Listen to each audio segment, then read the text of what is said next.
നമസ്കാരം. പാരീസിന് ഒളിമ്പിക്സിന് തിരി തെളിയുമ്പോൾ ഉദ്ഘാടനത്തിനും ഒരുപാട് പ്രത്യേകതകളാണ് ഉള്ളത്. സ്റ്റേഡിയത്തിലല്ല, സെൻ നദിയിലാണ് ഇത്തവണ ഒളിമ്പിക്സിന്റെ ഉദ്ഘാടന ചടങ്ങുകൾ നടക്കുന്നത്. ഒളിമ്പിക്സ് ചരിത്രത്തിൽ ആദ്യമായാണ് സ്റ്റേഡിയത്തിന് പുറത്ത് ഒരു ഉദ്ഘാടനം നടക്കുന്നത്. ചരിത്ര നിമിഷത്തിലേക്കാണ് പാരീസ് മിഴി തുറക്കുന്നത് എന്നതിൽ സംശയങ്ങൾ വേണ്ട. 10,500 ഒളിമ്പിക് താരങ്ങളുമായി ചേർന്ന നദിയിൽ 6 കിലോമീറ്ററിൽ 100 ബോട്ടുകളിലായാണ് ഉദ്ഘാടന മഹാമഹം നടക്കുന്നത്. ഒരു സ്റ്റേഡിയത്തിന് പുറത്ത് നടക്കുന്ന ആദ്യത്തെ ഉദ്ഘാടന ചടങ്ങാണ് ഇതെന്ന ചരിത്രത്തിൽ കുറിച്ചുവയ്ക്കാം.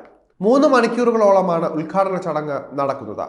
നദിയിലെ പരേഡ് തന്നെയാണ് ഈ ചടങ്ങിന്റെ മാറ്റുകൂട്ടുന്നത്. സാധാരണഗതിയിൽ ഉദ്ഘാടന ചടങ്ങിൽ അത്ലീറ്റുകൾ മാർച്ച് ചെയ്യുന്ന കാഴ്ചയാണ് നാം കാണാറുള്ളത്. എന്നാൽ പാരീസ് ഒളിമ്പിക്സിൽ നിങ്ങൾക്ക് ഇത് കാണാനാകുന്നത് നദിയിലെ വർണ്ണാഭമായ ഒരു പരേഡായിട്ടാണ്. ഒളിമ്പിക്സിന്റെ 100ാം വാർഷികം കൂടിയാണ് ഫ്രഞ്ച് ഒളിമ്പിക്സിൽ അരങ്ങേറുന്നത്. അതുകൊണ്ട് തന്നെ ഈ ദിനങ്ങളെ അവിസ്മരണീയമാക്കുന്നതിന് വേണ്ടിയാണ് ഫ്രഞ്ച് സർക്കാർ ശ്രമിക്കുന്നത്. ലണ്ടനിലാണ് ഇതിനു മുൻപ് ഒളിമ്പിക്സിന് വേദിയായിരുന്നത്. പരേഡ് ആരംഭിക്കുന്നത് ഇപ്രകാരമാണ്. ജാൻഡിൽ ഡേസ് പ്ലാനസിന് സമീപമുള്ള ഓസ്റ്റർലിറ്റ്സ് പാലമാണ് പരേഡിന്റെ ആരംഭം കുറിക്കുന്ന പോയിന്റ്.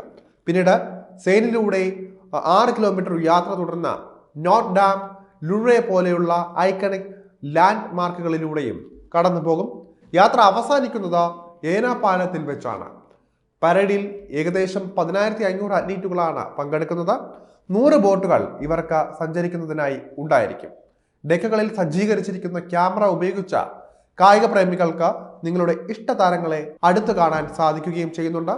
ചരിത്രത്തിൽ ആദ്യമായാണ് ഒരു തുറന്ന വേദിയിൽ വെച്ച് ഒളിമ്പിക്സ് ഉദ്ഘാടനം നടത്തുന്നു എന്ന വലിയ പ്രത്യേകതയും ഇതിനുണ്ട്. French president Emmanuel Macron Olympics ഉദ്ഘാടനം ചെയ്തതായി പ്രഖ്യാപിക്കുകയായിരിക്കും. പിന്നീട് നിരവധി സർപ്രൈസുകളാണ് പാരീസ് ഒളിമ്പിക്സിൽ ഇത്തവണ ഒരുക്കിയിട്ടുള്ളത്. ആരാണ് ഒളിമ്പിക്സിലെ ദീപശിഖ കൊളുത്തുന്നത് എന്ന് പോലും പുറത്തുവിട്ടിട്ടില്ല. എന്നാൽ 3 ഒളിമ്പിക് സ്വർണം നേടിയ അത്ലീറ്റ് മേരി ജോസ് പെരക്കിന്റെയും ഫുട്ബോൾ ഇതിഹാസം സിനദിൻ സിദാന്റെയും പേരുകൾ ഇതിന് പിന്നിലുണ്ട്. 100ഓളം ലോക നേതാക്കൾ ഇതിൽ പങ്കെടുക്കുന്നുണ്ട്. കൂടാതെ നിരവധി നൃത്ത സംഗീത വിരുന്നുകൾ ഉദ്ഘാടനത്തോടനുബന്ധിച്ച് സംഘടിപ്പിച്ചിട്ടുണ്ട്. ഫ്രഞ്ച് കലയും സംസ്കാരവും ഇടകലർന്ന ഒരു മായാലോകം തന്നെയായിരിക്കും ഈ ഒളിമ്പിക്സിൽ ഉണ്ടാകുന്നത് എന്നത് നിസ്സംശയം പറയാം. ഉദ്ഘാടന ചടങ്ങിൽ കലാകാരന്മാർ മാത്രമല്ല അവരുടെ വസ്ത്രധാരണത്തിൽ വേറിട്ട് നിൽക്കുന്നത്. അത്ലീറ്റുകൾക്കും പ്രത്യേക വസ്ത്രങ്ങൾ ഉണ്ടായിരിക്കും. USA ടീം ജീൻസുമായി പ്രെപ്പി ജാക്കറ്റുകൾ മിക്സ് ചെയ്ത് ധരിക്കും. എന്നാൽ അതേസമയം ഇറ്റാലിയൻ അത്ലീറ്റുകൾ കാഷ്വൽ കടുംനീല വസ്ത്രത്തിലായിരിക്കും കാണപ്പെടുന്നത്. ആതിഥേയരായ ഫ്രാൻസ് ഒരു ആഡംബര ബ്രാൻഡുമായി ചേർന്ന പാരീസ് 2024 ചേരുന്ന തരത്തിലുള്ള ജാക്കറ്റുകളാണ് ധരിക്കുന്നത്. കാനഡ, ഗ്രേറ്റ് ബ്രിട്ടൻ, സ്വീഡൻ തുടങ്ങിയ മറ്റ് ടീമുകൾ അല്ലെങ്കിൽ മറ്റു രാജ്യങ്ങൾ അവരുടെ ദേശീയ പതാകകളുടെ നിറങ്ങൾക്കായിരിക്കും കൂടുതൽ പ്രാധാന്യം നൽകുന്നത്.